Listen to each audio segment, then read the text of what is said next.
ఈ నెంబర్ ఎంత? దీనికి ఆపోజిట్ నెంబర్ ఎంత వచ్చింది? 4. ఈ నెంబర్ ఎంత? దీనికి ఆపోజిట్ నెంబర్ 20. ఈ నెంబర్ ఎంత? దీనికి ఆపోజిట్ నెంబర్ ఈ నెంబర్ ఎంత? అయితే దీనికి ఆపోజిట్ లో ఎంత రావాలి అనేది మీరు ఆలోచించి చెప్పండి. టిక్ చేయండి. ఇక్కడ ఉన్న నెంబర్ కి ఈ నెంబర్ ఎలా వచ్చిందో అదే రీజన్ ఉంటుంది. ఈ నెంబర్ కి ఈ సంఖ్య ఎలా వచ్చిందో ఆ రీజన్ ఉంటుంది. ఈ నెంబర్ కి ఈ సంఖ్య ఎందుకు వచ్చిందో అదే రీజన్ తో ఈ నెంబర్ కూడా మీరు ఆ రీజన్ తో ఆన్సర్ ఇవ్వాలి. ఓకేనా చిల్డ్రన్? మరి చాలాసేపు ఆలోచించారు కానీ మీరు చేయలేకపోతున్నారు. సరే దీనికి నేను హింట్ ఇస్తాను. హింట్ ఇచ్చినాకే మీరు ట్రై చేస్తారేమో చూస్తారా? ఈ 4 ఎలా వచ్చిందో నేను ఫస్ట్ చెప్తాను, దాని ప్రకారం మిగతా ట్రై చేయొచ్చు. 3 3s are 9. 9 minus 5 is equal to 4.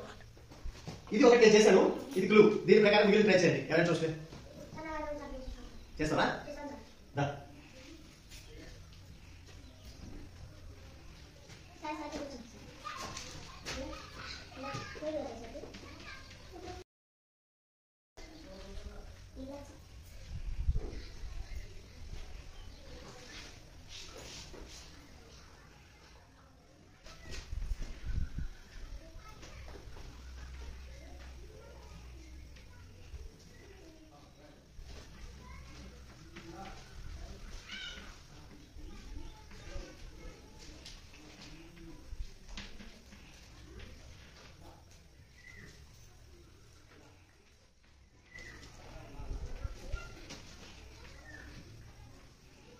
Gautam అర్థమైంది రైట్?